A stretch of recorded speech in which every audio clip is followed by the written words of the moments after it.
नमस्कार बच्चों, मेरा नाम है मैत्रेया। स्वागत है आपका सूरज ऑनलाइन क्लासेस पर। बच्चों, आज के इस लेक्चर में हम यहाँ पर जानने वाले हैं कि सैनिक स्कूल क्लास 9 का जो जनरल साइंस है, इसका थर्ड चैप्टर जो कि सेल स्ट्रक्चर एंड फंक्शन, इसको हम टोटली डिस्कस करेंगे बच्चों।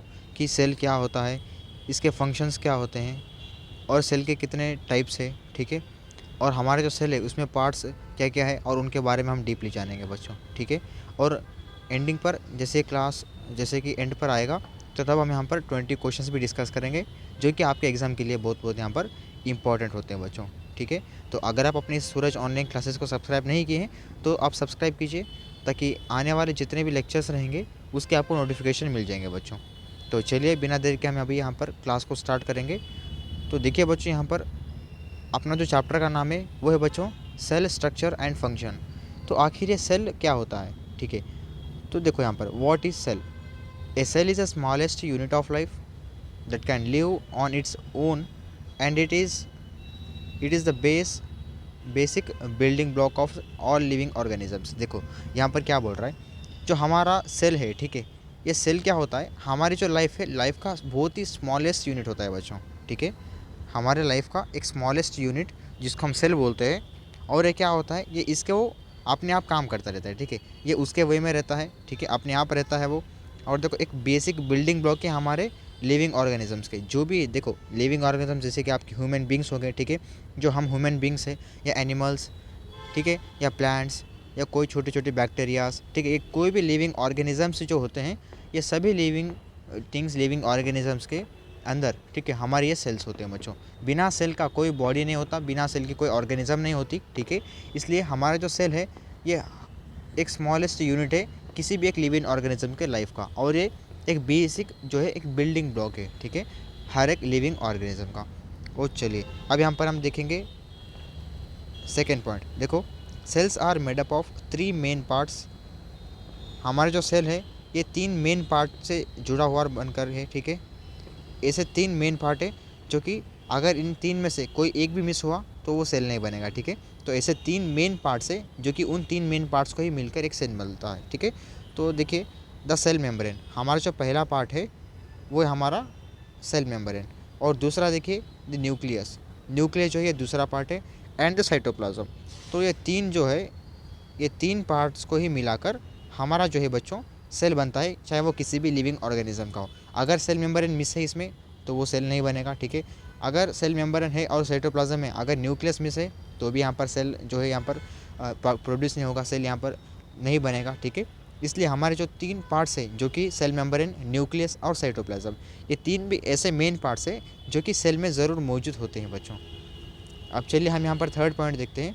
Sales provide structure, take in nutrients, convert nutrients into energy and carry out specialized function.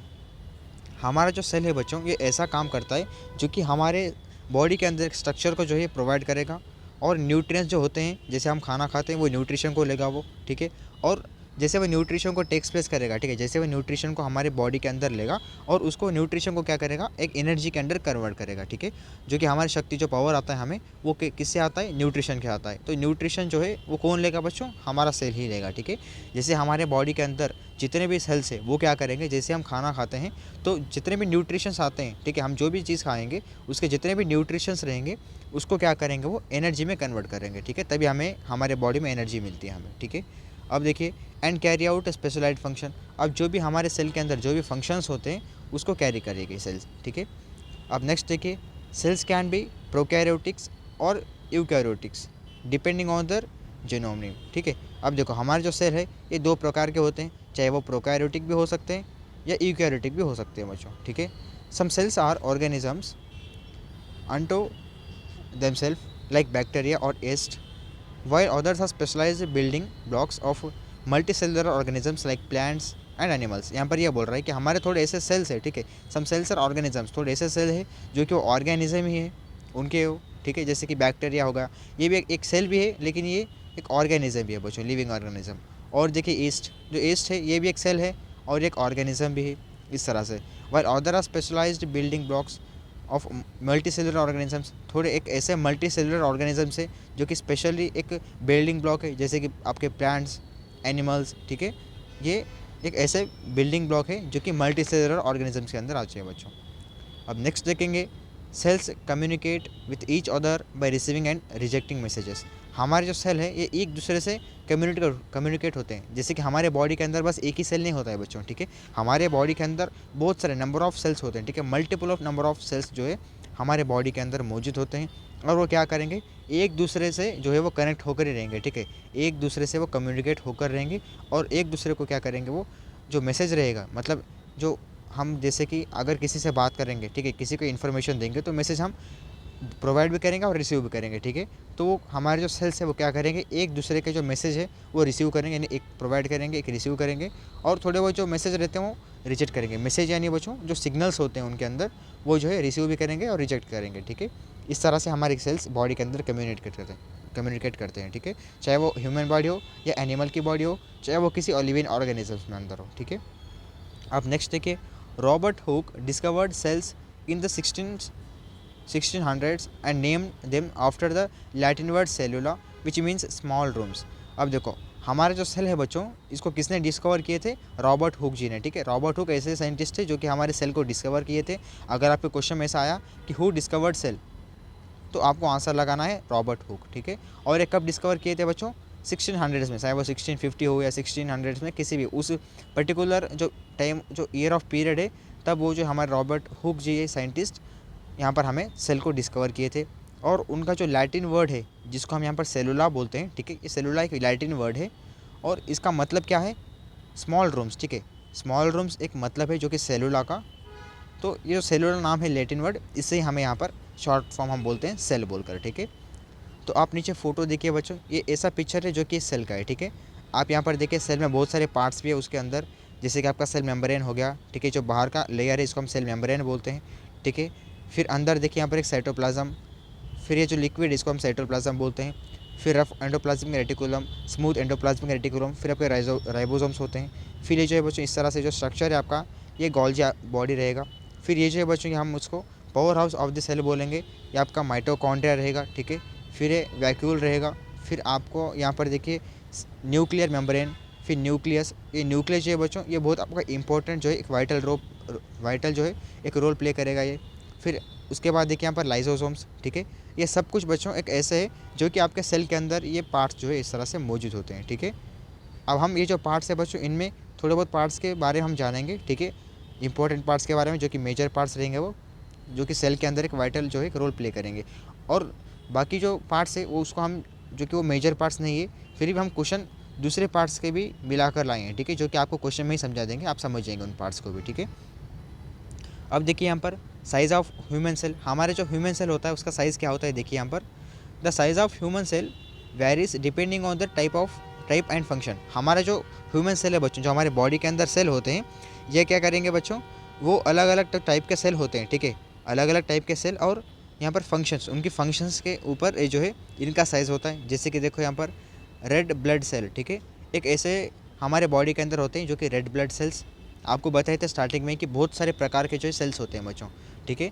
अब इनमें देखिए आपका रेड ब्लड सेल्स, ये क्या होता है, one of the smallest human cells which A diameter of around 8 micrometres.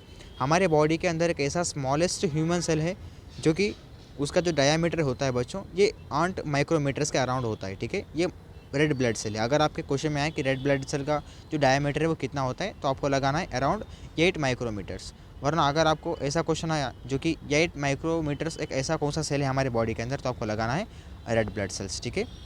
अब नेक्स्ट है कि यहाँ पर स्पर्म सेल्स, हमारे जो स्पर्म सेल्स है वो कितने होते हैं, ठीक है। अब देखो द स्मॉलेस्ट ह्यूमन सेल, ये भी एक स्मॉलेस्ट ह्यूमन सेल है, ठीक है, जो कि sperm cells measuring 0.5 to 5.0 micrometers. हमारा जो स्पर्म सेल होता है बच्चों, इसका जो मेज़रमेंट है तो वो क्या होता है 0.5 से लेकर 5.0 के बीच जो है यहाँ पर इसका माइक्रोमीटर्स बनते हैं बच्चों। अब नेक्स्ट देखिए यहाँ पर ह्यूमन चीक सेल, हमारा जो चीक होता है ह्यूमन का, उसके अंदर जो सेल्स होते हैं वो कितने होते हैं, देखिए मेज़र 60 माइक्रोमीटर्स, इसका जो मेज़रमेंट होता है वो 60 माइक्रोमीटर्स होता है बच्चों।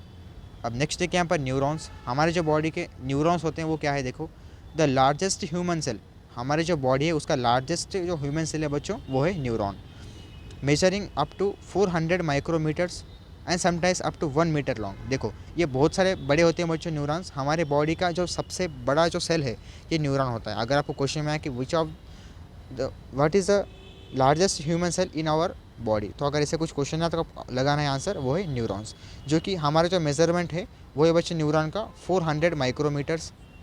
और एक कई बार जो ये 1 मीटर तक का भी लॉन्ग ये जो है बढ़ चुका है, ठीक है, ये कभी कभी 1 मीटर तक भी जाएगा बच्चों। The average size of human cell is between 20 to 30 micrometers. हमारा जो ह्यूमन सेल है बच्चों, जो ह्यूमन बॉडी के अंदर जो सेल होता है, ये एवरेज 20 से लेकर 30 माइक्रोमीटर्स का होता है, ठीक है। हम इसकी पार्ट्स की बात नहीं कर रहे हैं, ठीक है, लेकिन एक ऐसे जो एवरेज जो हम सेल मान के चलते हैं उसका जो एवरेज साइज़ होता है वो होता है 20 से लेकर के 30 माइक्रोमीटर्स के बीच।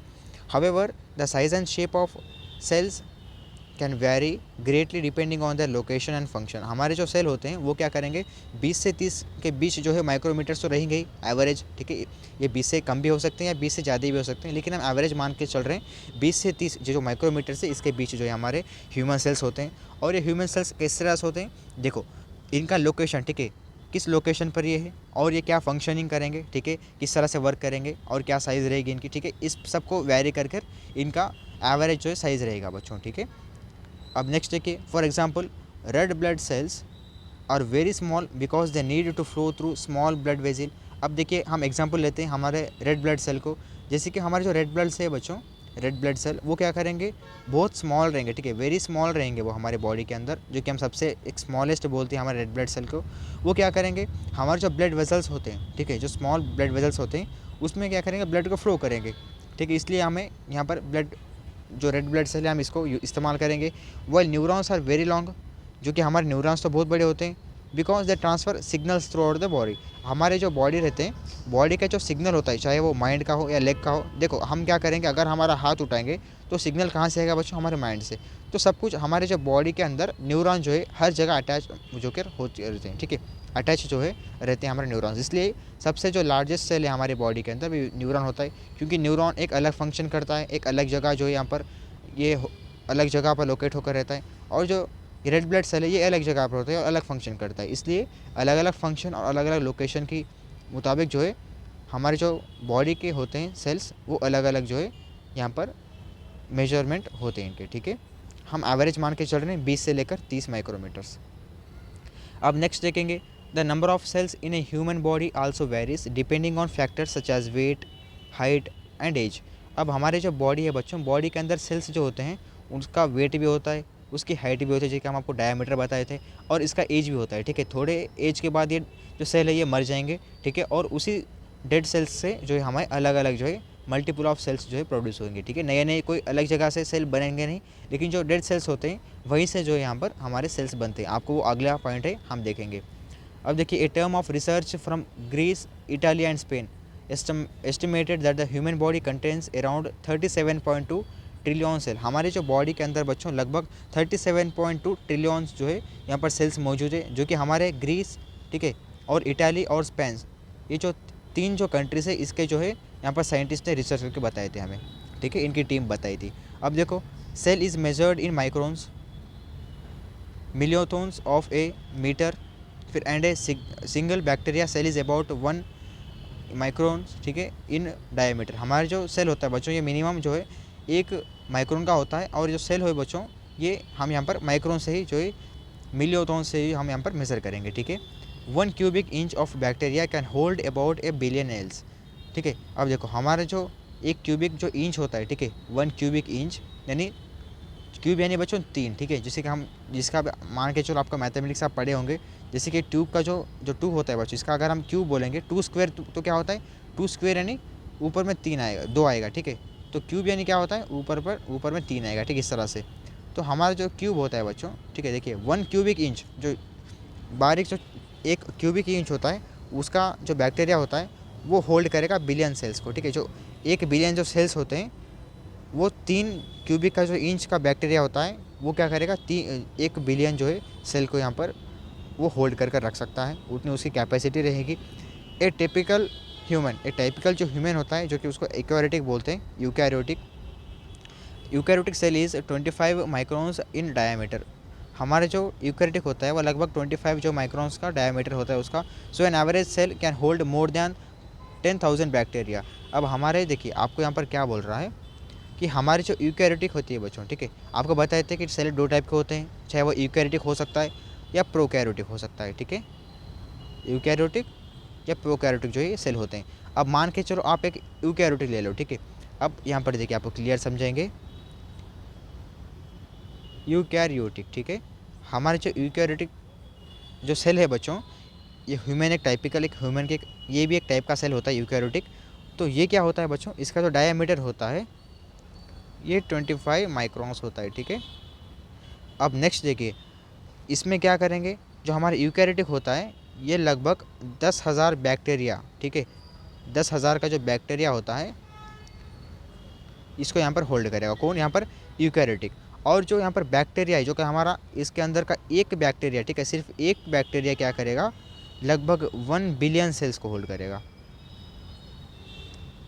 ठीक है। आपको बताए थे कि हमारे जो स्पेन, जो इटाली और ग्रीस, ये जो 3 कंट्रीज है, इसकी टीम ने जो रिसर्च करके बताई थी साइंटिस्ट कि हमारे बॉडी के अंदर लगभग ट्रिलियंस ऑफ सेल्स होते हैं, ठीक है।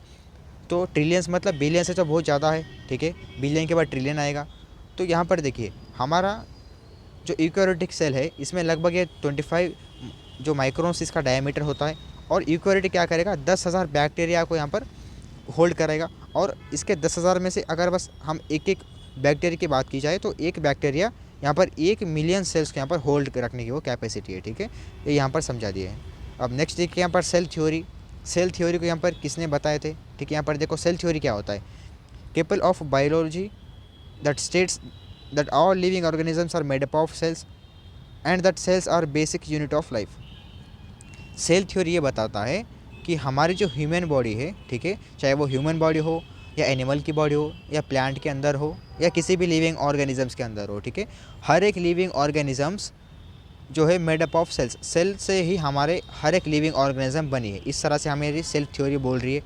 And that cells are the basic unit of life. और वो क्या बोल रही है सेल थ्योरी हमारी, कि वो जो सेल है हमारा वो एक लाइफ की जो है एक बेसिक यूनिट है, ठीक है। हमारे सेल से ही हमारी लाइफ आ चुकी है, जो कि लिविंग ऑर्गेनिज्म, चाहे वो किसी भी हो, चाहे वो बैक्टीरिया हो या कुछ भी हो, ये बोल रहा है हमारी सेल थ्योरी। चलिए हम इसको डीपली जानेंगे।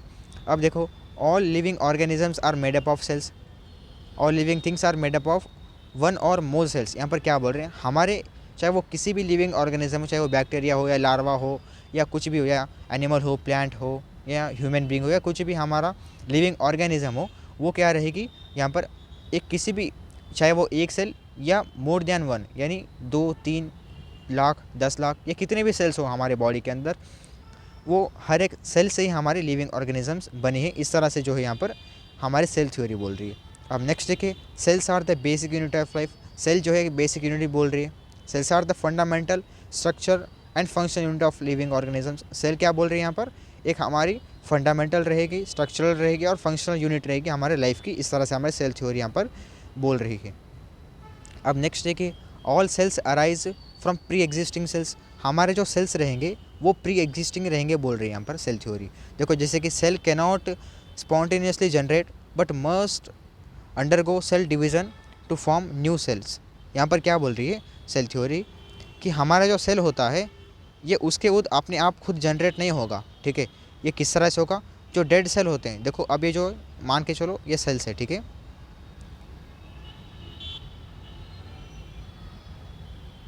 ये जो बच्चे ग्रुप ऑफ सेल्स मान लो, ठीक है। ये जो सेल्स है बच्चों, अगर ये जो सेल है एक पार्ट, ठीक है, अगर ये सेल का कोई ये सेल अगर डेड हो रहा है, ठीक है, तो इसमें से ही हमारे जो है प्री एग्जिस्टिंग जो है सेल्स बनेंगे। यहाँ से जो डेड सेल होते हैं इसमें से ही जो है अलग अलग जो है सेल्स बनेंगे। इस तरह से हमारी जो है सेल थ्योरी बोल रही है, जो कि ये खुद से तो नहीं बन सकती है, ठीक है, लेकिन वो खुद जो है अंडरगो यानी एक से जो है अलग अलग डिविजन्स बन करके, ठीक है, वो न्यू सेल बनेगी। इस तरह से बोल रही है। Energy flows within cells. हमारी जो एनर्जी है वो सेल्स के अंदर ही फ्लो होगी, जो कि आपको बताया इससे पहले भी, जो कि हमारी जो हम जो खाना खाते हैं वो न्यूट्रिशन हमें मिलेगी, ठीक है, फिर वो न्यूट्रिशन को क्या करेगी सेल एक एनर्जी में कन्वर्ट करेगा। तो इसी यहाँ पर बोल रहा है कि energy flows within cell, हमारा जो सेल है वो एनर्जी को फ्लो करेगा। फिर क्या है थर्ड पॉइंट देखिए, genetic information is passed one from one cell on from one cell to the other, ठीक है। यहाँ पर क्या बोल रहा है, जेनेटिक इन्फॉर्मेशन होता है, जो हमारे माइंड का इन्फॉर्मेशन होता है। चाहे अब अगर आपको हाथ उठाना है या पैर उठाना है तो हमारा क्या होगा, पहले जो इन्फॉर्मेशन है, जेनेटिक जो इन्फॉर्मेशन रहेगा वो हमारे माइंड में चला जाएगा, फिर वहाँ से ही हमारी इन्फॉर्मेशन जो है लेग्स के पास आएगा, फिर हमारा पैर उठ सकता है या हाथ उठ सकता है। इस तरह से जो जेनेटिक जो इन्फॉर्मेशन है वो एक सेल पे ही जो है रहेगा। इस तरह से जो है हमारी सेल थ्योरी बोल रही है। अब यहाँ पर ये पॉइंट देखिए, the chemical composition of all the cells is the same. हमारा जो सेल है बच्चों, उसके अंदर का जितना भी केमिकल का जो कॉम्पोजिशन है वो सेम रहेगा। अब नेक्स्ट देखिए, Theodor Schwann and Matthias Jakob Schleiden are credited with the first cell theory in 1830s। Robert Hooke first discovered the cell in 1665 using a microscope. अब यहाँ पर देखिए, ये जो पॉइंट है बच्चों, ये बहुत आपको मस्ट इंपॉर्टेंट पॉइंट है, ठीक है। आप इसको ज़रूर नोट डाउन करना ही होगा। अगर आप नोट नहीं करेंगे तो आपको बहुत दिक्कत हो जाएगा बच्चों बाद में, ठीक है। ये जो पॉइंट है ये बहुत इंपॉर्टेंट पॉइंट रोल करने वाला है। जैसे कि यहाँ पर क्या बोल रहा है, आप ध्यान से आप बस क्वेश्चन को पढ़िए और ये पॉइंट को पढ़िए और पॉइंट को समझने की कोशिश कीजिए। अब हमारा जो सेल थ्योरी है, इसमें थोड़े बहुत पॉइंट बताइए जो कि हमारा जो सेल है ये एनर्जी को जो है फ्लो करेगा, ठीक है। और क्या बोल रहा है, ये जो हमारी सेल रहेगी ये एक बेसिक यूनिट ऑफ लाइफ रहेगी। ये खुद जो है स्पॉन्टेनियसली सेल क्रिएट नहीं करेंगे, लेकिन ये प्री एग्जिस्टिंग सेल रहेंगे। इस तरह से पॉइंट्स बता रही है हमारी सेल थ्योरी। तो ये सेल थ्योरी हमें किसने दिए थे, ठीक है। फर्स्ट जो सेल थ्योरी हमारी, ऐसे तो सेल थ्योरी जो है सेकंड थर्ड ऐसे तो बहुत सारे सेल थ्योरीज आ चुके हैं, ठीक है। लेकिन फर्स्ट जो हमारी सेल थ्योरी है, अभी हम जो आपको पढ़कर बताए थे, ये किसने दिए। तो देखो, थॉडर स्वैन, ठीक है। थॉडर जो स्वैन है ये, और देखो मैथिस जैकोब सेल्डर, ठीक है। ये दोनों जो साइंटिस्ट है इन मिलकर जो है 1830 में हमें फर्स्ट सेल थ्योरी जो है दिए थे। हमारा जो फर्स्ट सेल थ्योरी है बच्चों, स्वैन और सेल्डर, ये दोनों साइंटिस्ट नाम के 1830 में फर्स्ट सेल थ्योरी दी थी। आप इसको ज़रूर नोट डाउन कीजिए, आपके एग्जाम में क्वेश्चन आने का 99% चांस है बच्चों इस पॉइंट को लेकर के। और देखिए, रॉबर्ट हुक, हमारे जो रॉबर्ट हुक जी है, आपको इससे पहले बताए थे कि 1600s में एक ये फर्स्ट सेल को डिस्कवर किए थे। तो यहाँ पर देखिए, आपको यहाँ पर क्लियरली एक ईयर आ चुका है कि Robert Hooke first discovered the cell in 1665 using a microscope. जो हमारा माइक्रोस्कोप होता है बच्चों, ठीक है, जो कि एक टाइनी पार्टिकल, माइक्रोस्कोप का मतलब क्या होता है, हमारे जो टाइनी पार्टिकल्स होते हैं जो कि आपके नेकेड आई को नहीं दिखते हैं, वो the tiny particles which we can't see with our naked eye, then it is called a microscope. जो कि हम, वो जो टाइनी पार्टिकल है जो कि हम इसको नेकेड आई से नहीं देखेंगे, so this naked eyes we can see with the able of microscope. और देखो, हमारे जो आँख रहेंगे बच्चों, उस आँख से हम यहाँ पर छोटे छोटे जो टाइनी पार्टिकल्स रहेंगे हम उसको नहीं देख सकते। अब आप देखो, आप अभी जहाँ पर बैठ करो, आप आपके आगे देखिए, आपके आगे जो है बस आपको ऑब्जेक्ट्स दिखाई दे रहे हैं, ठीक है, मटेरियल्स दिखाई दे रहे हैं, लेकिन आपके हवा में, ठीक है, जो एयर होता है उसके अंदर बहुत छोटे छोटे पार्टिकल्स है बच्चों, आपको नहीं दिखाई दे रहे हैं। उसको देखने के लिए, चाहे वो कहीं एयर हो या किसी भी एक ऑब्जेक्ट हो, उसके अंदर के जितने भी पार्टिकल्स या डीपली अगर हम उसको देखना है तो हम माइक्रोस्कोप के इसको यूज़ करके देखेंगे। तो हमारे जो रॉबर्ट हुक जी ने क्या किए थे, फर्स्ट जो सेल है इसको डिस्कवर किए थे। कब, यहाँ पर देखिए 1665 में एक माइक्रोस्कोप को यूज़ करके, ठीक है। अब नेक्स्ट देखिए, the generally accepted parts of modern cell theory include. अब हमारे जो मॉडर्न सेल थ्योरी है, ठीक है, वो क्या की थी। अब देखो, यहाँ पर थोड़े बहुत पॉइंट्स इंक्लूड है, जो कि all known living things are made up of one or more sales. यहाँ पर आपको और एक बार समरी बता रहे हैं कि हमारी जो सेल थ्योरी है क्या बोल रही है कि हमारे जो सेल्स है ये एक या अधिक, एक से अधिक जो है उससे ही मिलकर के जो हमारी सेल है एक लिविंग ऑर्गेनिज्म को दी थी। अब all living cells arise from pre existing sales by division. हमारे जो सेल है वो प्री एग्जिस्टिंग सेल्स यानी एक से दो, दो से तीन, इस तरह से वो डिवाइड होकर मल्टीपल टाइप्स जो है डिवाइड होकर हमारे यहाँ पर लिविंग सेल्स बने हैं। The cell is the fundamental unit of structure and function in all living organisms. हमारे जो लिविंग ऑर्गेनिजम्स है सभी तरह की, उसमें जो है एक फंडामेंटल यूनिट है और स्ट्रक्चर और फंक्शनल जो है इसका बयास है, ठीक है, ये बोल रहा है। अब नेक्स्ट देखिए यहाँ पर सेल मेम्ब्रेन। अब हमारा जो सेल है बच्चों, इसका जो आउटर मोस्ट लेयर रहेगा वो सेल मेम्ब्रेन रहेगा। अब हम उसके बारे में जानेंगे। देखिए, जैसे हम माइक्रोस्कोप के मुताबिक यहाँ पर देखेंगे तो इस तरह से आपको सेल मेम्ब्रेन दिखेगा बच्चों डीपली, ठीक है। ये आपके सेल जो है उसके बाहर इस तरह से आपका सेल मेम्ब्रेन रहेगा। तो ये जो बच्चों, ये आपको क्लियर एक हम आपको पिक्चर लाए हैं जो कि इस तरह से आपका सेल मेम्ब्रेन दिखेगा। देखो यहाँ पर क्या है, cell membrane. A cell membrane also known as the plasma membrane. हमारा जो सेल मेम्ब्रेन होता है बच्चों, उसको हम प्लाज्मा मेम्ब्रेन भी बोलते हैं। ये भी आपको क्वेश्चन बहुत यहाँ पर इंपॉर्टेंट है, 99% चांस है कि ये भी आपको क्वेश्चन पूछेगा कि cell membrane is also known as, आपको लगाना है प्लाज्मा मेम्ब्रेन, वरना the another name of plasma membrane is, इस तरह से भी क्वेश्चन आ जाएगा, आपको लगाना है सेल मेम्ब्रेन, ठीक है। वो क्वेश्चन किसी भी तरह से पलट कर पूछेगा, आपको बस जवाब एक ही देना है। तो इसलिए आप जो कॉन्सेप्ट होता है आप उसको समझने की कोशिश कीजिए, और जो पॉइंट्स होते हैं हम बस मेन पॉइंट्स लाए हैं बच्चों, ये पॉइंट्स बहुत ज़रूरी होते हैं, आप इसको देखिए। फर्स्ट बोल रहा है ए सेल मेम्ब्रेन, जो कि हम उसको प्लाज्मा मेम्ब्रेन भी बोलेंगे, is a semi permeable lipid bilayer that separates the cell's interior from its exterior environment.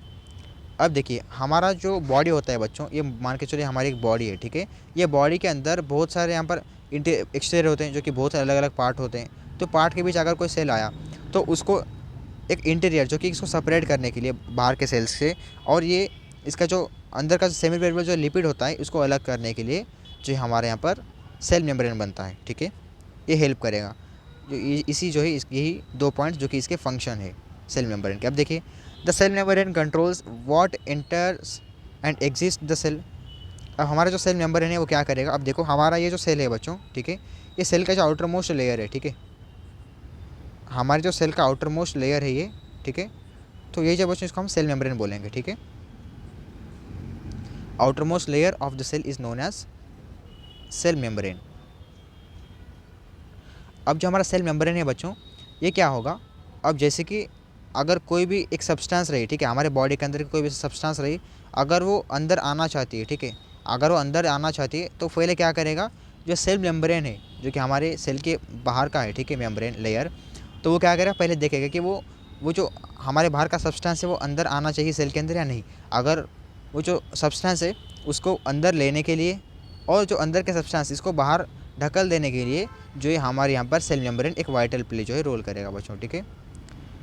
अब नेक्स्ट देखिए यहाँ पर the cell membrane protects the cell from its external environment.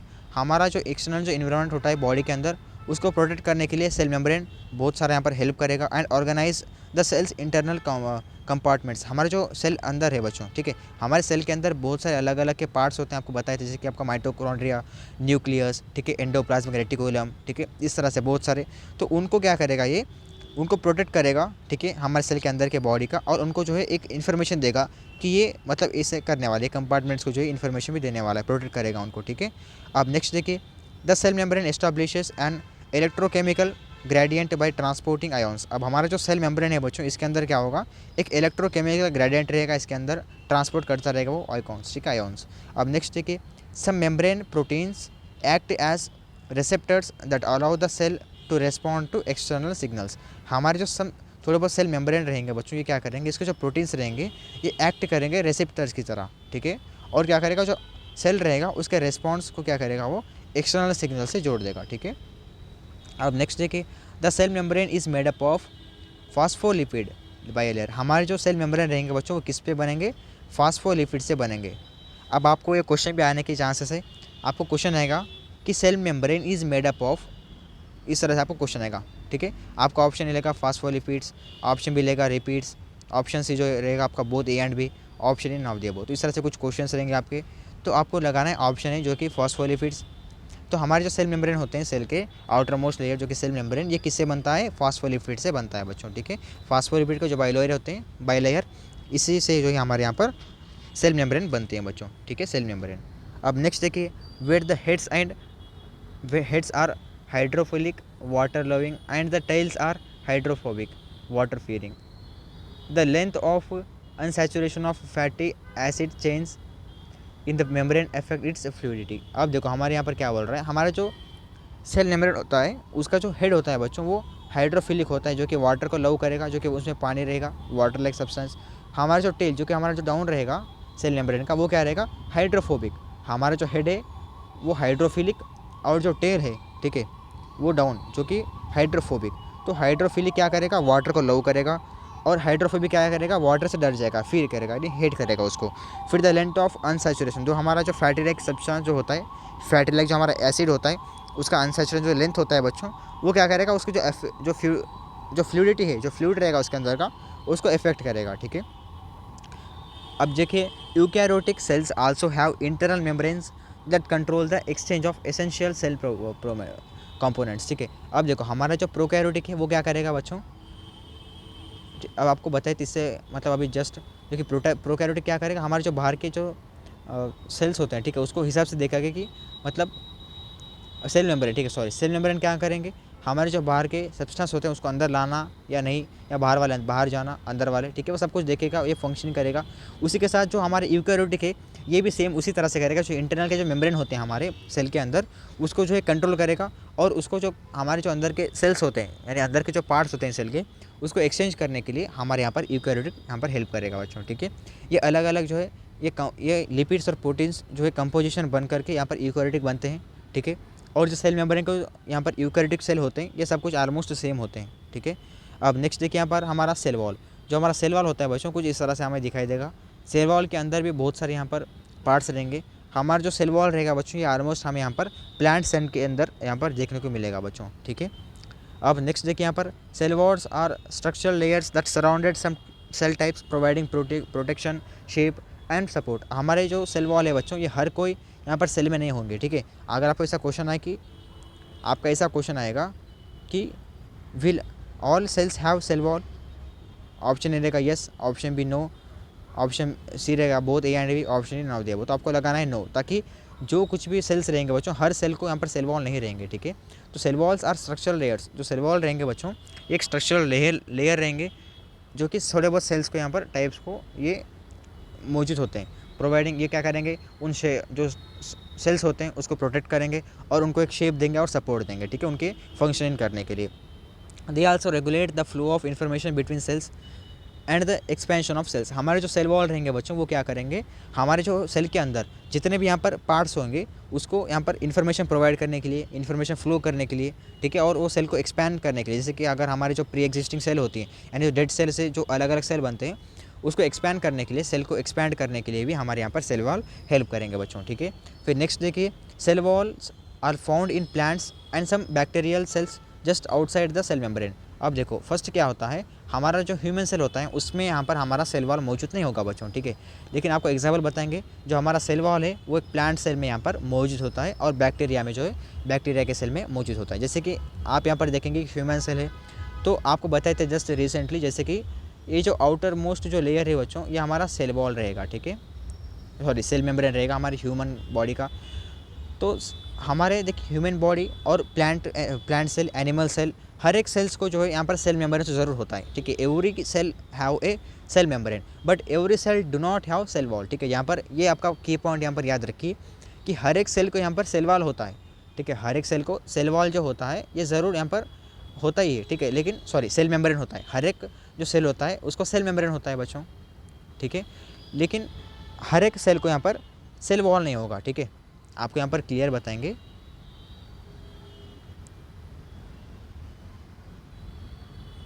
देखिए बच्चों यहाँ पर all cells have cell membrane, ठीक है, all cells have cell membrane, एक पॉइंट मान के चलो, ठीक है। अब नेक्स्ट देखिए सेकेंड पॉइंट ये है कि all cells cannot have cell wall, ठीक है। हमारे जो सेल रहेंगे बच्चों, all cells have cell membrane. हमारे हर सेल, किसी भी तरह की सेल हो, चाहे वो प्लांट सेल हो, एनिमल सेल हो, बैक्टीरिया हो, चाहे कुछ भी हो, हमारे हर एक सेल को जो है यहाँ पर मेम्ब्रेन होता है एक, ठीक है, सेल मेम्ब्रेन होता है। जो कि हमारा जो सेल होता है, चाहे वो मान के चलो एक ह्यूमन सेल है, ठीक है, जैसे कि आपका ह्यूमन बॉडी के अंदर एक सेल होता है, तो इसका जो आउटर मोस्ट जो लेयर है बच्चों, ठीक है, आउटर मोस्ट लेयर क्या होगा, वो एक सेल मेम्ब्रेन होगा, ठीक है। तो इसी तरह से चाहे वो कौन सा भी एक यहाँ पर सेल मान के चलो, उसके बाहर जो है सेल मेम्ब्रेन होता है, लेकिन हर एक जो सेल होता है उसके बाहर सेल वॉल नहीं होता। आपको पहले बताएंगे सेल वॉल क्या होता है। सेल वॉल ये होता है बच्चों कि सेल मेम्ब्रेन के बाहर जो है सेल वॉल होता है, ठीक है। सेल मेम्ब्रेन हमारा जो होता है उसके बाहर ही सेल वॉल होता है। तो हर एक जो यहाँ पर सेल्स रहेंगे हमारे, उसमें यहाँ पर सेल वॉल नहीं होगा। कुछ यहाँ पर सेल्स है जो कि उसको सेल वॉल रहते हैं। देखो जैसे कि हम आपको राउंड दिखा रहे हैं, जो कि यही आपका सेल वॉल रहेंगे, उसमें तो सेल मेम्ब्रेन ज़रूर होता ही है, और उसके बाहर भी एक आउटर मोस्ट लेयर होता है जो कि उसको हम सेल वॉल बोलेंगे। जैसे कि वो आपको एग्जांपल प्लांट सेल में मौजूद है। प्लांट सेल में फर्स्ट रहेगा आपका सेल वॉल, उसके अंदर रहेगा आपका सेल मेम्ब्रेन, ठीक है। उसके बाद अंदर के आपके जो भी सब्सटेंस है, जो भी आपके पार्ट्स है वो रहेंगे, ठीक है, उस तरह से। और बैक्टीरिया जो है, बैक्टीरिया में भी इसी तरह से आपके सेल वॉल रहेगा, फिर उसके अंदर आपका सेल मेम्ब्रेन रहेगा, फिर आपके उसके अंदर सब्सटेंस रहेंगे। लेकिन हमारा जो यहाँ पर ह्यूमन जो हमारा सेल है, उसके अंदर कोई यहाँ पर सेल वॉल नहीं रहेगा, ठीक है, बस वो सेल मेम्ब्रेन उसके अंदर के पार्ट्स रहेंगे। बस आपको ये समझ में आया होगा। अब नेक्स्ट देखिए यहाँ पर क्या बोल रहा है, cell walls are found in plants and some bacterial cells just outside the cell membrane. Cell membrane के बाहर यहाँ पर सेल वॉल यहाँ पर मौजूद होते हैं। फिर cell walls are made up of a tough polysaccharide called cellulose, ठीक है। हमारे जो सेल होते हैं वो क्या करेंगे, किससे बनेंगे, वो टफ जो पॉलीसैचराइड होते हैं, जो कि उसका हम सेलुलोज बोलेंगे, तो उससे यहाँ पर सेल वॉल बनेंगे। अगर आपको क्वेश्चन आया कि सेल वॉल किससे बनते हैं, आपको लगाना है आंसर पॉलीसेचुराइड से यहाँ पर हमारे सेल वॉल बनते हैं। और अगर आपको ऐसे क्वेश्चन आया कि वो हम पॉलीसेचुराइड जो होते हैं जो कि हमारे सेल वॉल बनते हैं उसको हम क्या बोलेंगे, तो आपको लगाना है आंसर सेलुलोज। ठीक है, नेक्स्ट देखिए, cell walls can be tough, flexible and sometimes rigid. हमारे जो सेल वॉल होते हैं बच्चों, जो कि outer most layer of the cell of plant cell और बैक्टीरियल सेल, तो वो क्या रहेंगे, हमारे सेल वॉल टफ रहेंगे। ठीक है, बहुत हार्डली रहेंगे, टफ, ठीक है, रिजिड रहेंगे और फ्लेक्सिबल रहेंगे, जो कि फ्लेक्स भी होंगे वो। ठीक है, नेक्स्ट देखिए, cell wall protects the cell from physical injury. हमारे जो सेल वॉल होते हैं वो क्या करेंगे, वो हमारा जो सेल होता है वो फिजिकल जो इंजरी होता है उससे प्रोटेक्ट करेगा।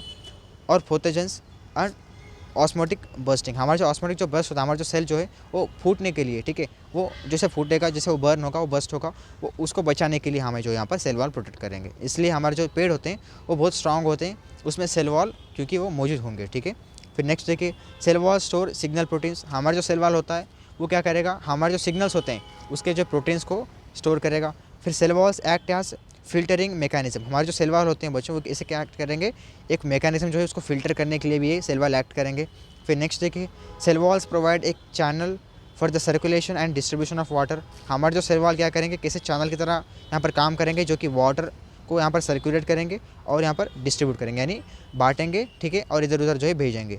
और देखिए मिनरल्स को यहाँ पर सर्कुलेट करेंगे और यहाँ पर थोड़े बहुत दूसरे भी न्यूट्रिशंस मॉलिक्यूल्स है उनको भी यहाँ पर डिस्ट्रीब्यूट भी करेंगे और सर्कुलेट भी करेंगे बच्चों। ठीक है, अब नेक्स्ट एक हमारा ये है कि न्यूक्लियस क्या होता है। देखिए, न्यूक्लियस के अंदर भी बहुत सारे पार्ट्स है बच्चों, जैसे कि आपका यहाँ पर फर्स्ट है जो कि न्यूक्लियर एनवेलप, ठीक है, फिर आपका रहेगा क्रोमैटिक, फिर न्यूक्लियोस, फिर आपका यहाँ पर देखिए एंडोप्लाज्मिक रेटिकुलम, फिर राइबोसोम्स, ठीक है, फिर आपका रहेगा यहाँ पर देखिए न्यूक्लियर पोर। ठीक है, इस तरह से बहुत सारे पार्ट्स रहेंगे। अगर हम इनकी भी डीपली, अगर आपको तो क्वेश्चन नहीं आएंगे, अगर हम डीपली इसके डिस्कस करेंगे तो बहुत यहाँ पर लेक्चर लंबी हो जाएगी, इसलिए हम यहाँ पर डीपली नहीं बताएंगे और आपको क्वेश्चन भी नहीं पूछेंगे उतने लॉन्ग। ठीक है, अगर कुछ आया तो आपको नीचे बताएंगे 20 क्वेश्चन लास्ट में, इस लेक्चर के लास्ट आपको तब डिस्कस करके बताएंगे बच्चों। अब देखिए न्यूक्लियस क्या है।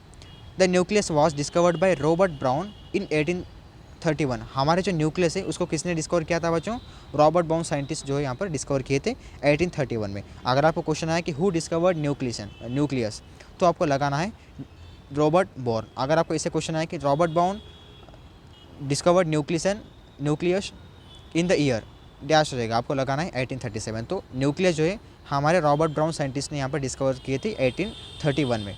सेकेंड पॉइंट देखिए, the nucleus is considered to be the core of the cell. हमारा जो न्यूक्लियस रहेगा बच्चों, ये कोर रहेगा सेल का। ठीक है, अब देखिए third point, it commands and metabolic events. हमारा जो न्यूक्लियस होता है वो क्या करेगा, मेटाबॉलिक जो इवेंट्स होते हैं उसको कमांड्स देगा। ठीक है, फिर फोर्थ पॉइंट देखिए, मैस्चर 1869 में जो है क्या डिस्कवर किए थे, discovered nucleo proteins and nucleic acids and suggested that it is an important component of the nucleus. अब देखिए यहाँ पर आपको कन्फ्यूजन क्वेश्चन आपको ऐसे आएगा, देखो आपका जो कन्फ्यूजन यहाँ पर पॉइंट आपको क्लियर करेंगे। आपके माइंड में आएगा कि सर रॉबर्ट ब्राउन तो यहाँ पर सेल डिस्कवर किए थे, लेकिन सेल के अंदर और एक न्यूक्लिक एसिड न्यूक्लियो प्रोटीन्स ये क्या होता है। तो देखो बच्चों, हमारे जो रॉबर्ट ब्राउन जी क्या किए थे, जो होल जो एंटायर जो न्यूक्लियस है इसको डिस्कवर किए थे 1831 में। आपको ये क्लियर हो गया, जो कि हमारा जो सेल है, ठीक है, सॉरी हमारा जो न्यूक्लियस है सेल के अंदर का ही पार्ट जो कि हम इसका न्यूक्लियस होता है, जैसे हमारे ह्यूमन बॉडी का अंदर का सेल है बच्चों। ठीक है, सेल के अंदर एक न्यूक्लियस होता है। ठीक है, तो हम उसी न्यूक्लियस के बारे में हम यहाँ पर जान रहे हैं। तो जो न्यूक्लियस होता है, ठीक है, जैसे ये एक सेल है, ठीक है, सेल के अंदर एक न्यूक्लियस है, जैसे कि इतना बड़ा दिखाई दे रहा है अभी हमें यहाँ पर। ठीक है, तो ये जो न्यूक्लियस है बच्चों, अभी एक सेल का पार्ट, अब हम इसके बारे में यहाँ पर जान रहे हैं। तो एक न्यूक्लियस जो होता है, तो ये न्यूक्लियस को क्या, सब होल न्यूक्लियस, इसके अंदर के पार्ट्स मिलाकर, सब कुछ मिलाकर जो हमारे यहाँ पर डिस्कवर किए थे रॉबर्ट ब्राउन जी ने। ठीक है, रॉबर्ट ब्राउन कब, यहाँ पर 1831, ये आपको क्लियर हो गया। अब नेक्स्ट देखिए यहाँ पर उसके अंदर के जो ऐसे पॉइंट्स जो कि हमारे मैस्चर जी, ठीक है, मैस्चर जो होते हैं एक साइंटिस्ट है, वो क्या किए थे 1869 में उसी न्यूक्लियस को देखे थे, वो न्यूक्लियस को जो है डीपली ऑब्जर्व किए थे और बताए थे कि न्यूक्लियस के अंदर एक ऐसे न्यूक्लियो प्रोटीन्स है और न्यूक्लिक एसिड भी यहाँ पर मौजूद है, जो कि एक इम्पॉर्टेंट कंपोनेंट है न्यूक्लियस में। समझ में आया कि हमारे जो न्यूक्लियस होते हैं इसके अंदर बहुत सारे इंपॉर्टेंट जो है यहाँ पर एक सब्सटेंस होते हैं, जैसे कि दो इंपॉर्टेंट सब्सटेंस है, जैसे कि न्यूक्लियर प्रोटीन्स और न्यूक्लिक एसिड, ये इंपॉर्टेंट होते हैं। इस तरह से बताए थे हमारे माइस्टर जी कब, 1869 में। और सब न्यूक्लियस को किसने डिस्कवर किया था, यहाँ पर रॉबर्ट ब्राउन जी ने, जो कि 1831 में। ठीक है, ये आपको क्लियर हो गया होगा बच्चों। अगर आपको डाउट है तो कमेंट कीजिए, हम सॉल्व करेंगे उसका। ठीक है, अब यहाँ पर 5th पॉइंट देखिए, इन 1888 वॉल्डेयर ऑब्जर्व्ड एंड डेस्टिनेटेड क्रोमोसोम्स। अब देखो 1888 में हमारे यहाँ पर देखिए जो वॉल्डेयर जी ने क्या किए थे, जो क्रोमोजोम होते हैं, ठीक है, उसको जो यहाँ पर डिस्कवर किए थे। अब नेक्स्ट देखिए, आपको क्वेश्चन इसी तरह से आएंगे बच्चों, who discovered chromosome, who discovered nucleus, who founded cell. इस तरह से आपको यही क्वेश्चन आएगा। और ये कब बनेंगे, आपको एज ईयर आएंगे 1881, इस तरह से कन्फ्यूजिंग क्वेश्चन। आपको उसको ही यहाँ पर सिंपल बेसिक क्वेश्चन ही आने की कोशिश यहाँ पर रहेगी। ठीक है, अगर कोई हार्ड भी आया तो आपको सॉल्व करना होगा उसको। ठीक है, आपको दिखेंगे आगे कि किस तरह से आपको क्वेश्चंस और भी पूछे जाते हैं। अब नेक्स्ट देखिए, द नंबर ऑफ न्यूक्ली पर सेल में वेरी फ्रॉम 1 to many। ठीक है, अब हमारी जो सेल होती है उसकी जो न्यूक्लियस होती है एक से अधिक भी यहाँ पर वेरी करने की यहाँ पर रहेगी बच्चों। ठीक है, फिर देखिए, generally sales contain a single nucleus. हमारा जो सेल होता है बच्चों, वो बस हमारे सेल के अंदर एक ही यहाँ पर न्यूक्लियस मौजूद होता है। सेल के अंदर बस एक ही कंटेंट, ठीक है, हमारा सेल है बस एक ही न्यूक्लियस को जो है कंटेन करेगा। And such cells are called uninucleate cell. अब देखो, जो सेल जो कि सिर्फ एक ही न्यूक्लियस को यहाँ पर उसमें मौजूद रहेगा, उसको हम यहाँ पर यूनिन्यूक्लिएट सेल्स बोलेंगे। जैसे कि अब फॉर मान के चलो, अब हमारा एक सेल है, ठीक है, ये एक आपका सेल हो गया है। अगर ये सेल के अंदर बस अगर एक ही न्यूक्लियस मौजूद है तो हम इसको बोलेंगे यूनिन्यूक्लिएट सेल। ठीक है, क्लियर हो गया। अब नेक्स्ट देखिए, paramecium protozoan contains 2 nucleic and it is called binucleate. अब देखो, हमारे थोड़े बहुत ऐसे भी जो ऐसे सेल्स हैं जो कि यहाँ पर दो दो न्यूक्लियस के यहाँ पर कंटेन कर रहे हैं, उनको क्या बोलेंगे, बाइन्यूक्लिएट बोलेंगे। और सिंगल जो न्यूक्लियस कंटेन करने वाले सेल्स को क्या बोलेंगे, यूनिन्यूक्लिएट। दो सेल यहाँ पर न्यूक्लियस को यहाँ पर कंटेन करने वाले सेल्स को बोलेंगे बाइन्यूक्लिएट। ठीक है, फिर देखो, सम सेल्स पोसेस 3 और मोर न्यूक्ली एंड आर कॉल्ड पॉलीन्यूक्लिएट। एक ऐसे सेल्स भी है बच्चों जो कि 2 से अधिक, जो कि 3 हमारे यहाँ पर न्यूक्लियस वो कंटेन करेंगे, मैनेज करेंगे, उनको क्या बोलेंगे, पॉलीन्यूक्लिएट। देखिए, आपको फर्स्ट से बताएंगे, एक सेल, ठीक है, एक सेल जो कि बस एक ही न्यूक्लियस यहाँ पर कंटेन करेगा, उसको हम बोलेंगे यूनिन्यूक्लिएट सेल। एक सेल जो कि यहाँ पर 2 न्यूक्लियस होते हैं, उसको हम बोलेंगे यहाँ पर बाइन्यूक्लिएट सेल। जो एक ही सेल उसमें जो कि टोटल 3 न्यूक्लियस होते हैं, हम उसको बोल रहे हैं पॉलीन्यूक्लिएट सेल। ठीक है, अब हम देखेंगे माइटोकॉन्ड्रिया। माइटोकॉन्ड्रिया क्या होता है बच्चों, देखिए, माइटोकॉन्ड्रिया जो है हम इसको power house of the cell बोलेंगे। ठीक है, हमारा जो माइटोकॉन्ड्रिया है ये बहुत इंपॉर्टेंट प्ले जो है, रोल जो है इसको प्ले करेगा बच्चों, बहुत इंपॉर्टेंट एक पार्ट है हमारे सेल के अंदर। देखो, माइटोकॉन्ड्रिया के अंदर भी यहाँ पर देखिए पार्ट्स डिवाइडेड है। जैसे कि हमारा जो लेयर है, ठीक है, ये आपका रहेगा, इसको हम बोलेंगे आउटर मेम्ब्रेन। ठीक है, हमारा जो बाहर का लेयर है इसको हम बोलेंगे आउटर मेम्ब्रेन। अब नेक्स्ट हमारा जो इनर लेयर है, ठीक है, अब देखिए इस तरह से कुछ हमारा एक इनर लेयर है। ठीक है, ये जो है इनर लेयर बच्चों, इसको हम बोलेंगे इनर मेम्ब्रेन। ठीक है, ये इनर मेम्ब्रेन हो गया। फिर नेक्स्ट देखिए क्रिस्टे, जो हमारे क्रिस्टे, देखिए यहाँ पर येलो येलो सब्सटेंस दिखाई दे रहे हैं आपको। ठीक है, हमारे इनर मेम्ब्रेन को लेकर, ये जो है इसको हम क्रिस्टे बोलेंगे। ठीक है, फिर नेक्स्ट देखिए यहाँ पर ऑर्बिट मेम्ब्रेन। ठीक है, ये क्या है, देखो आपको कुछ इस तरह से दिखाई दे रहे होंगे। ठीक है, इसको हम ऑर्बिट मेम्ब्रेन बोलेंगे बच्चों। ठीक है, आपको समझ आया होगा कि माइटोकॉन्ड्रिया क्या है, माइटोकॉन्ड्रियम। अब नेक्स्ट देखिए, key points you need to take away from this unit. अब देखो, आपको की पॉइंट्स ऐसे बता रहे हैं जो कि ये माइटोकॉन्ड्रिया के अंदर है। देखो, फर्स्ट पॉइंट ये है कि mitochondria have a double membrane that allows compartmentalisation within the mitochondria and is important to its functions. अब देखो यहाँ पर क्या बोल रहे हैं, जो हमारा माइटोकॉन्ड्रिया है बच्चों, ये डबल मेम्ब्रेन रहेगा। आप जैसे कि फ़ोटो देख सकते हैं, हम इसलिए आपको फ़ोटो दिखाई दे रहे हैं, इसलिए लाए हैं क्योंकि आपको क्लियरली समझाने के लिए। देखो, फर्स्ट ये है कि इनर मेम्ब्रेन और आउटर मेम्ब्रेन, आपको 2 मेम्ब्रेन रहते हैं, आपको बोले थे, तो वे डबल मेम्ब्रेन को जो यहाँ पर कंटेन करेगा, ताकि इंपॉर्टेंट जो यहाँ पर जो फंक्शनिंग रहेंगे, ठीक है, सेल के, उसको जो है यहाँ पर सही से मेंटेन करें वो। अब नेक्स्ट देखिए, the outer membrane is smooth. हमारे जो सेल का जो हमारे माइटोकॉन्ड्रिया का जो आउटर मेम्ब्रेन होता है वो स्मूथ रहेगा, ठीक है, और but in inner membrane is highly convoluted forming folds called cristae. अब यही है, देखो हमारा जो ये है बच्चों, देखिए हमारा जो बाहर का लेयर है जो कि हम इसको आउटर मेम्ब्रेन बोलेंगे, ठीक है। अब नेक्स्ट देखिए हमारा जो इनर मेम्ब्रेन है, ठीक है, उसके अंदर बस ये आपको इस तरह से मौजूद होगा फोल्ड्स, ये आपको बहुत हार्ड रहेगा, ठीक है, और इसका हम बोल रहे हैं यहाँ पर क्रिस्टे, ठीक है, क्योंकि ये फोल्ड में यहाँ पर मौजूद है बच्चों। अब नेक्स्ट देखिए cristae contains enzymes important to ATP production. Cristae also increase the surface area of ATP production. यहाँ पर क्या बोल रहा है, हमारा जो क्रिस्टे है जो कि infolding structure of the cell membrane is called cristae. अगर आपको ऐसा आया क्वेश्चन की आपको ऐसा है कि इनफोल्डिंग, ठीक है, the infolding structure of the mitochondria is known as, आपको लगाना है आंसर क्रिस्टे। आपको ऑप्शन आएंगे cristae, inner membrane, outer membrane या नन ऑफ दी अबव, तो आपको लगाना है क्रिस्टे, जो कि हमारे जो माइटोकॉन्ड्रिया के अंदर जो भी हमारे इनफोल्डिंग जो सब्सटेंस रहेगा, इनफोल्डिंग जो पार्ट रहेगा उसको हम यहाँ पर बोल रहे हैं क्रिस्टे बच्चों, ठीक है। अब नेक्स्ट देखिए हमारा क्रिस्टे क्या करेगा, एंजाइम्स जो कि इंपॉर्टेंट जो एटीपी होते हैं एंजाइम्स इसको प्रोडक्ट करेगा, ठीक है, प्रोडक्शन करेगा। और नेक्स्ट देखिए हमारे क्रिस्टे और क्या कर रहे हैं यहाँ पर, जो कि जो सरफेस होता है, सरफेस एरिया एटीपी प्रोडक्शन का, उसका जो है सरफेस को इंक्रीज़ कर रहा है, बढ़ा रहा है, ठीक है।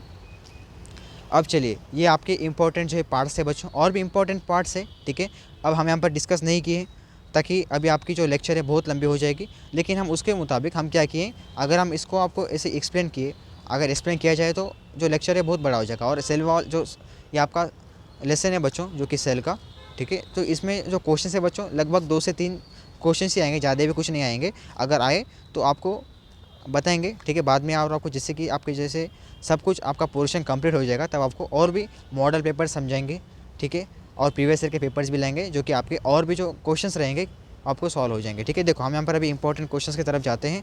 हमारा पहला क्वेश्चन है बच्चों, the term cell was given by. अब आपको बताए थे कि जो सेल है वो किसने डिस्कवर किया था और सेल का जो नाम है वो किसने दिए थे, सेल। तो हमारा सही उत्तर है बच्चों वो है ऑप्शन नंबर है जो कि रॉबर्ट हुक। फर्स्ट क्वेश्चन जो फर्स्ट ऑप्शन है जो कि रॉबर्ट हुक है, second option Tatum, option C Schwann, option D डेबेरेट। तो इसका सही उत्तर है ऑप्शन ए, जो कि हमारा जो सेल का टर्म है जो कि वो दिए थे हमारे रॉबर्ट हुक जी ने। तो फर्स्ट क्वेश्चन का सही उत्तर ऑप्शन है रॉबर्ट हुक। अब सेकंड क्वेश्चन देखिए बच्चों, यहाँ पर the cell is not applied for, हमारा जो सेल है वो किस लिए अप्लाइड नहीं होगा। तो option A algae, option B bacteria, option C virus, option D fungi. तो बच्चों देखिए हमारा जो सेल है ये एल्गे के अंदर होता है, बैक्टीरिया के अंदर भी होता है और फंगी के अंदर भी होता है, लेकिन हमारे जो सेल है बच्चे वायरस के अंदर किसी भी हालत से नहीं होगा, ठीक है। इसलिए यहाँ पर हमारा सेकंड क्वेश्चन का आंसर है ऑप्शन नंबर सी। यहाँ पर सेकंड क्वेश्चन यही बोल रहा है कि ऐसा कौन सा एक यहाँ पर सब्सटेंस है जो कि उसमें सेल जो है अप्लाई नहीं होगा, सेल यहाँ पर नहीं मौजूद होगा, तो वायरस। अब हम देखेंगे यहाँ पर third question, the membrane around the vacuole is known as, हमारा जो वैक्यूल होता है, अब यहाँ पर हम डिस्कस नहीं किए थे उसके बारे में डीपली, लेकिन देखिए हमारा जो वैक्यूल होता है उसका जो मेम्ब्रेन होता है, ठीक है, वैक्यूल के अराउंड जो मेम्ब्रेन होता है हम उसको क्या बोलेंगे। Option A tonoplast, option B elaioplast, option C cytoplast, option D amyloplast, ठीक है। तो इसका सही उत्तर है बच्चों वो है ऑप्शन नंबर ए जो कि टोनोप्लास्ट। हमारा जो वैक्यूल होता है उसका जो आउटरमो जो मेम्ब्रेन होता है, ठीक है, उसको हम टोलोप्लास्ट बोलेंगे, ठीक है। अब फोर्थ देखिए, microfilaments are composed of a protein called. अब देखो जो माइक्रोफिलामेंट्स होते हैं वो किस प्रोटीन से यहाँ पर कंपोस्ट करेंगे। देखो option A tubulin, option C actin, option C myosin, option C chitin. तो इसका सही उत्तर है बच्चों एक्टिन, जो कि ऑप्शन नंबर बी रहेगा इसका। जो एक्टिन है बच्चों, जो हमारे माइक्रोफिलामेंट्स है वो एक्टिन्स के यहाँ पर कंपोस्ट करके यहाँ पर प्रोटीन्स बनेंगे, ठीक है। अब नेक्स्ट देखिए यहाँ पर fifth question, a plant cell wall is mainly composed of, हमारा जो प्लांट सेल वॉल है वो किससे बनेगा, ठीक है। Option A protein, option B cellulose, option C lipid, option D starch. तो इसका सही उत्तर है बच्चों वो है ऑप्शन नंबर बी जो कि सेलुलोज। हमारे जो सेलुलोज है वो सेलुलोज क्या करेंगे, सेल वॉल जो हमारा जो प्लांट सेल के जो होता है प्लांट सेल वॉल, जो कि हमारे सेल वॉल जो होता है वो प्लांट के अंदर होता है, तो हमारे प्लांट के अंदर का सेल वॉल सेलुलोज से बनता है, ठीक है, उससे ही कंपोज होता है। तो फिफ्थ क्वेश्चन का सही उत्तर होने वाला है यहाँ पर हमारा ऑप्शन नंबर बी जो कि सेलुलोज, ठीक है। अब चलिए हम यहाँ पर सिक्स्थ क्वेश्चन की तरफ बढ़ते हैं। हमारा सिक्स्थ क्वेश्चन ये है बच्चों कि glycolipids is the plasma membrane are located in, हमारे जो ग्लाइकोलिपिड्स हैं ये प्लाज्मा मेम्ब्रेन में लोकेट होता है, ठीक है, जो कि हम यहाँ पर हमारा जो आउटर मोस्ट लेयर है, ठीक है, उसको हम यहाँ पर प्लाज्मा मेम्ब्रेन भी बोल सकते हैं, ठीक है। अब देखिए ये कहाँ पर लोकेट होगा, ग्लाइकोलिपिड्स उसके कहाँ पर लोकेट होंगे, देखिए option A inner leaflet of the plasma membrane, option B the outer leaflet of the plasma membrane, option C evenly distributed in the inner and outer leaflets, option D देखिए it varies according to the cell types. तो यहाँ पर देखिए इसका सही उत्तर होने वाला है, वो होने वाला है बच्चों यहाँ पर ऑप्शन नंबर बी, जो कि the outer leaflet of the plasma membrane, हमारा जो आउटर मोस्ट लेयर होता है सेल का जो कि प्लाज्मा मेम्ब्रेन, तो उसके आउटर मोस्ट लेयर में यहाँ पर ग्लाइकोलिपिड्स प्रेजेंट होते हैं बच्चों, ठीक है। तो हम यहाँ पर देखेंगे 7th क्वेश्चन, जो कि lysosomes are known as suicidal bags because, हमारे जो लाइसोसोम्स होते हैं हम उसको सुसिडियल बैग्स ही बोलेंगे बच्चों, ठीक है। अगर आपको क्वेश्चन अगर ऐसा कुछ आया कि लाइसोसोम्स आर नोन एज, तो आपको लगाना है आंसर सुसिडियल बैग्स। अगर आपको ऐसा क्वेश्चन है कि suicidal bags is also called as, अगर क्वेश्चन है तो आपको लगाना है लाइसोसोम्स, ठीक है। तो देखो हमारा जो लाइसोसोम होता है बच्चों, इसको हम सुसिडियल बैग्स बोलते हैं। ये किस लिए बोलते हैं, इसका तो मीनिंग पता होना चाहिए ना हमें। तो देखिए option A parasitic activity, option B presence of food vacuole, option C hydraulic activity, option D catalytic activity. तो इसका सही उत्तर होने वाला है बच्चों वो है हमारा ऑप्शन नंबर सी, जो कि हाइड्रोलिटिक एक्टिविटी, जो कि हाइड्रोलिटिक एक्टिविटी के कारण हम लाइसोसोम्स को सुसिडियल बैग्स बोलेंगे बच्चों, ठीक है। अब नेक्स्ट देखेंगे यहाँ पर 8th क्वेश्चन, जो कि the properties of integral membrane proteins can be studied by, हमारे जो इंटरनल मेम्ब्रेन है प्रोटीन्स के अंदर वो किस प्रॉपर्टी से हम स्टडी करेंगे। Option A atomic force microscopy, option B cryo sectioning and electron microscopy, option B freeze fracture technique and electron microscopy, option B all of the above. तो इसका सही उत्तर होने वाला है बच्चों वो है हमारा ऑप्शन नंबर सी, जो कि freeze fracture technique and electron microscopy. ये जो हमारा माइक्रोस्कोपी है, जो कि हम इसका नाम है freeze fracture technique and electron, ये माइक्रोस्कोपी को हम यूज़ करके हमारे जो इंटरनल मेम्ब्रेन्स होते हैं उसके प्रोटीन्स को हम यहाँ पर प्रॉपर्टी से स्टडी करेंगे, ठीक है।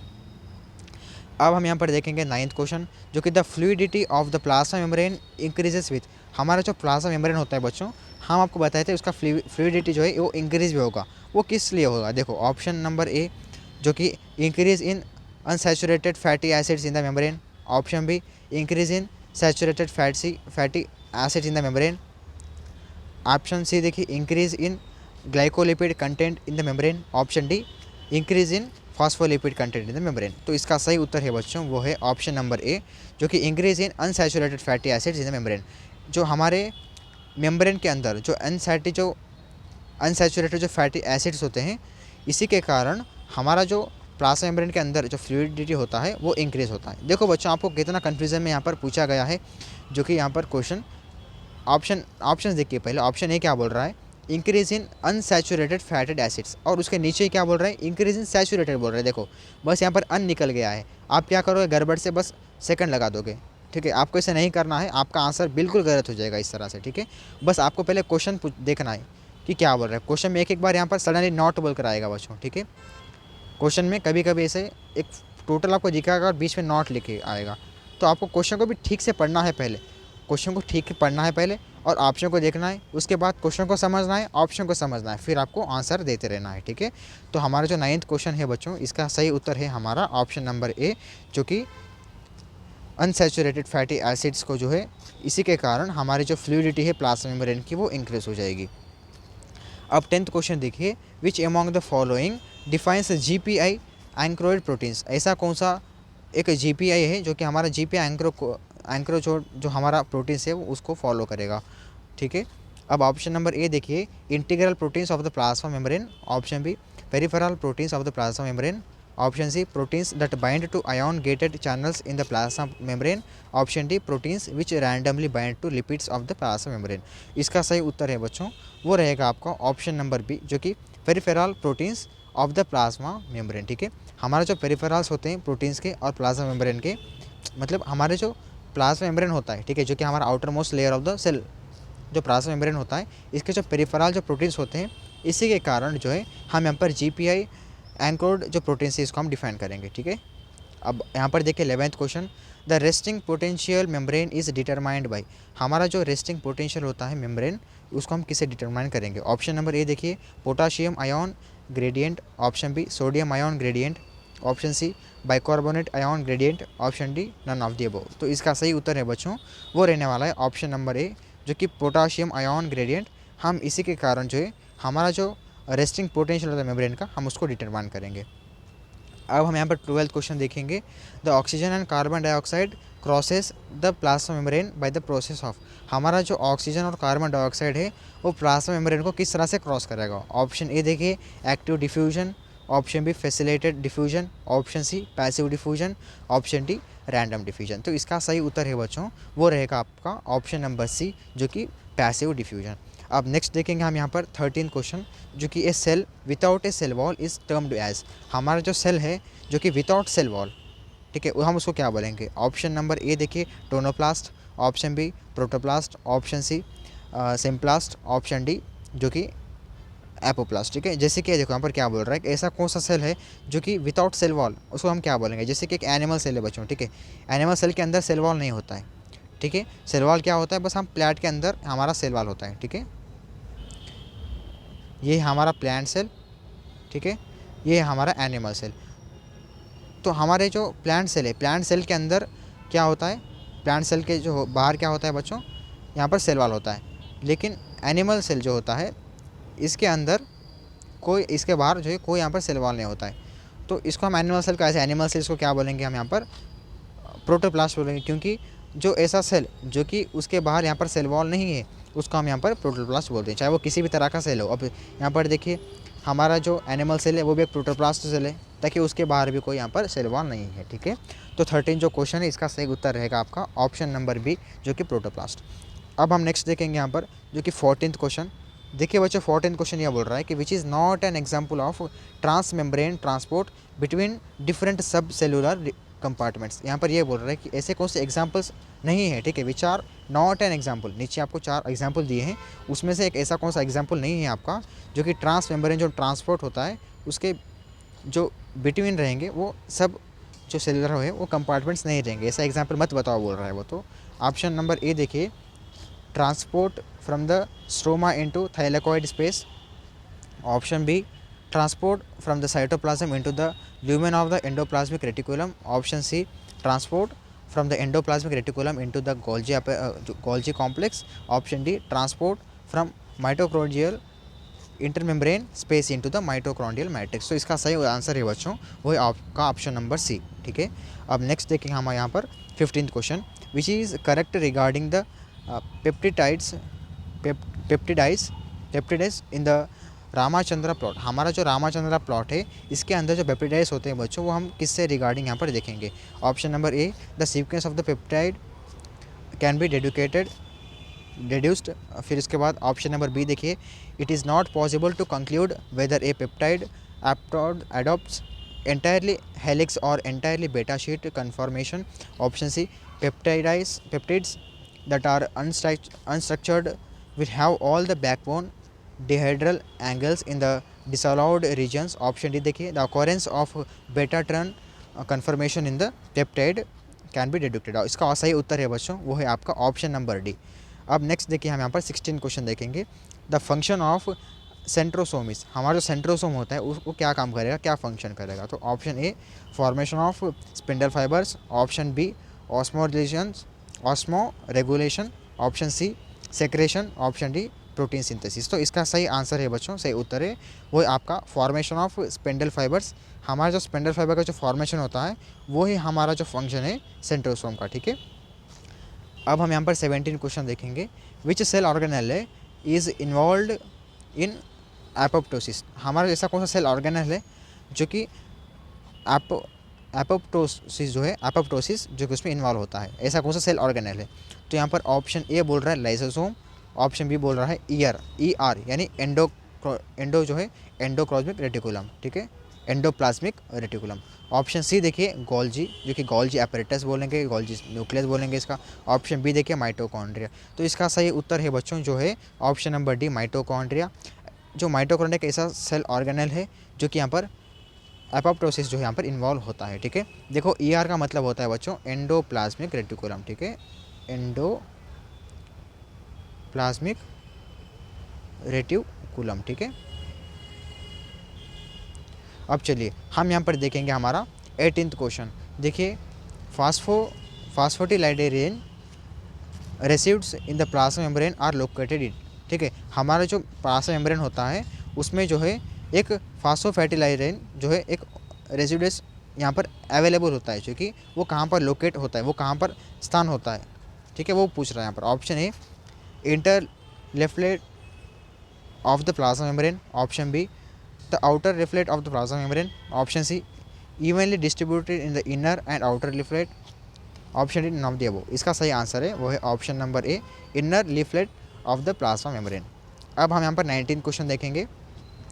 Distribution of intrinsic proteins in the plasma membrane is. हमारा जो प्लाज्मा मेम्ब्रेन होता है इसके अंदर एक इंट्रिंसिक प्रोटीन्स होता है, वो कैसे डिस्ट्रीब्यूट कहाँ पर रहेंगे, किस तरह से रहेंगे। ऑप्शन ए देखिए क्या रैंडम रहेंगे, ऑप्शन बी क्या सिमेट्रिकल रहेंगे, ऑप्शन सी क्या एसिमेट्रिकल रहेंगे, option D none of the above. तो इसका सही आंसर है जो कि एसिमेट्रिकल। हमारे जो प्लाज्मा मेम्ब्रेन होता है उसके अंदर जो भी यहाँ पर इंट्रिंसिक प्रोटीन्स होते हैं वो किस तरह से होते हैं, एसिमेट्रिकल जो है एसिमेट्रिकल यहाँ पर डिस्ट्रीब्यूट होकर रहते हैं। ऑप्शन आपका जो है वो सही रहेगा। अब यहाँ पर क्वेश्चन नंबर 20 देखिए, select a food borne toxin. ऐसा ये बोल रहा है कि हमारा जो फूड ब्रोन है वो कौन सा टॉक्सिन है, सेलेक्ट करने के लिए बोल रहा है। ऑप्शन ए देखिए बोटुलिनियम टॉक्सिन, ठीक है। Option B tetanus toxin, option C diphtheria toxin, option C cholera toxin. ठीक है, तो इसका सही आंसर है वो है बच्चों ऑप्शन नंबर है, जो कि बोटुलिनियम टॉक्सिन। तो बस यही थे बच्चों आपका ये क्लास। ठीक है, जैसे कि आपका हम टोटली 20 क्वेश्चंस बताए हैं। टोटल हम ऐसे 20 क्वेश्चन डिस्कस किए हैं जो कि आपके एग्जाम में ये बहुत सारे पूछे जाने की कोशिश है। ठीक है, बहुत सारे पूछे भी जाएंगे। और आपको ऐसे बताएं आज के लेक्चर में कि सेल क्या होता है, ठीक है, और वो सेल का जो है सेल थ्योरी क्या है, सेल को किसने डिस्कवर किया था, ठीक है, उसके अंदर के मेजर जो है सेल ऑर्गेनेल किस तरह से फंक्शन करते हैं, क्या क्या वर्क करेंगे, ठीक है, वो सब कुछ बताए थे बच्चों। ठीक है, तो आज के इस लेक्चर से हमारा जो थर्ड लेक्चर है, ठीक है, हमारा जो थर्ड चैप्टर है जो कि सैनिक स्कूल क्लास 9 का जनरल साइंस का, वो ऑलमोस्ट यहाँ पर कंप्लीट हो चुका है बच्चों। ठीक है, जो कि सेल स्ट्रक्चर एंड फंक्शन हमारा चैप्टर टोटली यहाँ पर कंप्लीट हो गया है बच्चों। अब हम मिलते हैं कल के नेक्स्ट लेक्चर में। आप बिना मिस के लेक्चर को देखते रहिए और चैनल को सब्सक्राइब कीजिए। चलिए मिलते हैं नेक्स्ट लेक्चर में, तब तक के लिए जय हिंद, वंदे मातरम।